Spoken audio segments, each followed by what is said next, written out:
So apparently in recent weeks, there have been reports of scammers targeting persons hoping to rent houses and apartments. And here to share pointers for how to identify and avoid rental scams is Director of the Rent Service Unit at the Rent Assessment Board, Shanice Headlam. Morning, welcome to Morning. Smile. Good morning. Thank you for having me.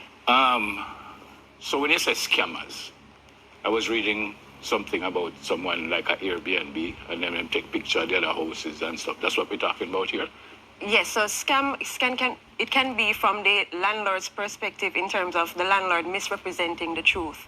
And it can also be from the tenant's perspective too, where they also misrepresent the truth. All right, hold on. Go to the landlord. When you say misrepresenting the truth, what does that mean? So, for example, they might tell the tenant that they have a property renting when actually they don't have a property renting.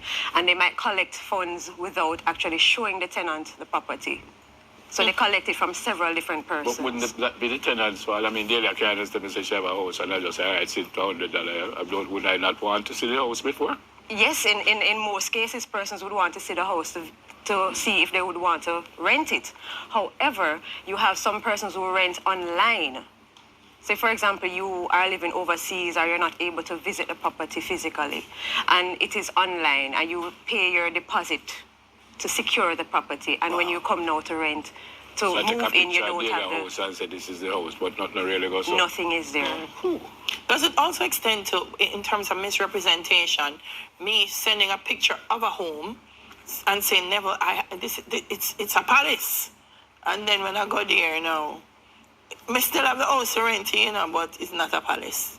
Does that happen as well? It does, especially if you don't get to visit the property yourself. Wow. So we have a lot of persons from overseas who go on different websites to get something to stay. And when they come now to get keys to the property, they're told that is either the property is occupied already with other tenants or somebody lives there, or they're not able to get in. How frequently does this happen in Jamaica?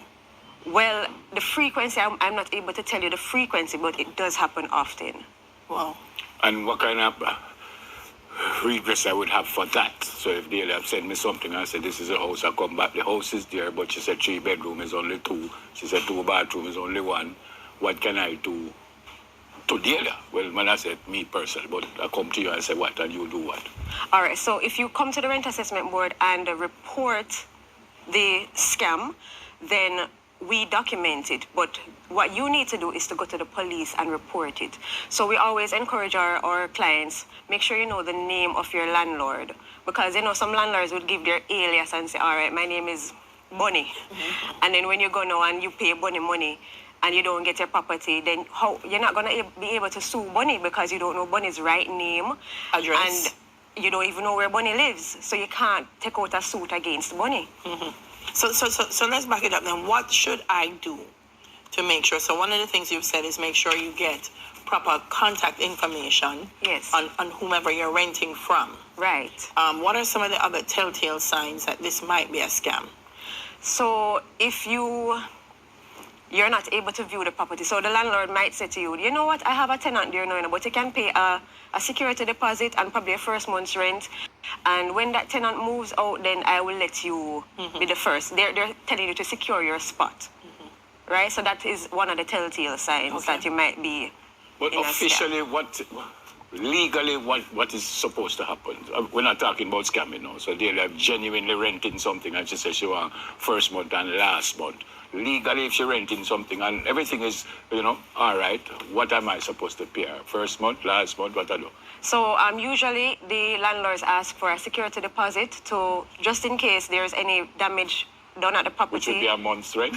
It is usually a month's rent. Right. But if the place is furnished, it's usually 2 months' rent. Okay. So secure the furniture plus any damages after or bills unpaid. Okay. So what I would encourage is that if the tenant pays the security deposit or before you even pay the security deposit, at least you can find out if the landlord is legitimate. Yeah. So you might ask for either documents to show that they own the property or have legal grounds by which to rent the property to you in the form of a power of attorney, a legal power of attorney, which is stamped signed by a JP if the landlord is here, or signed by a notary public if the landlord is overseas. Okay. If I pay that upfront rent, if I pay, say, 2 months, and I decide to leave, I don't pay the last 2 months rent? If you Remember, you say I could ask for a month or 2 months. Right. So they ask for a month upfront. Right. I give him that money upfront, and I'm leaving in November. I don't pay November rent. No, you have to pay the rent. So when do the money that they give him upfront? You get it back when you leave. If you don't have any damages Then or why would I unpaid pay? bills. Why would I pay the rent? Why I don't just? So you can have a discussion with your landlord to say, listen, I'm going to leave. Can I leave out the security deposit? Okay. So some landlords might say, yes, you can leave it out, while others might say, no, it is for damages or unpaid bills, which is really essentially what it is for. Okay. You have to wait to see if it.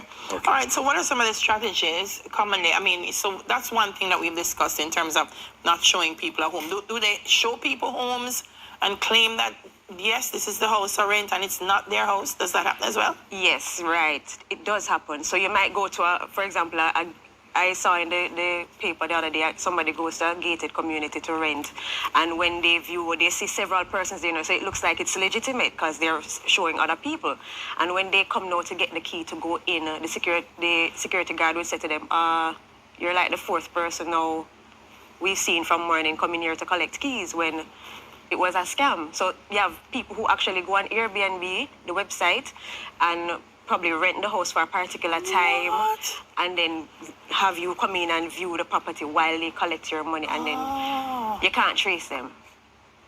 So that's why I was saying it's good that you ask your landlord or your potential landlord for some kind of proof that they actually. I think they want it. kind of asked the question already, but how often you're hearing about these scams and stuff? In recent times, frequently, but in terms of the numbers, I wouldn't be able to say, but it's frequent. And it's kind of what we're talking about been going on. Similar, yes. And do you know if they have caught any of these perpetrators?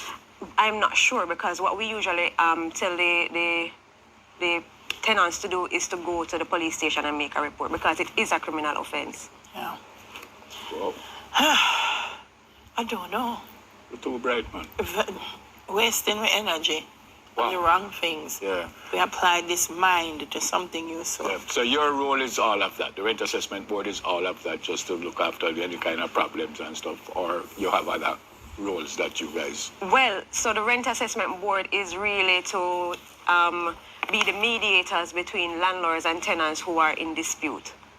So we have hearings as well, where if a landlord wants to sue their tenant for their rent, the arrears in rent, they can do so. If a tenant wants to sue the landlord for the security deposit, they can do so at the rent You assessment get more board. from the landlord side or from the tenant side? In terms of the scams, Yeah. more from the landlord side. Okay. Tenants do it too, you know. I know, that's why I asked Yes. the question, because some people might don't want to pay the people if they have money, you know? Yeah. Right, so you have some tenants who might be in a haste to get the property. Because they may be in a situation where somebody's throwing them out of somewhere else, and we just gotta be careful, guys. Please, thank Thanks you a so lot. much. Thank you. Blessings. Director of the Rent Service Unit at the Rent Assessment Board, Shanice Headland. Stick around.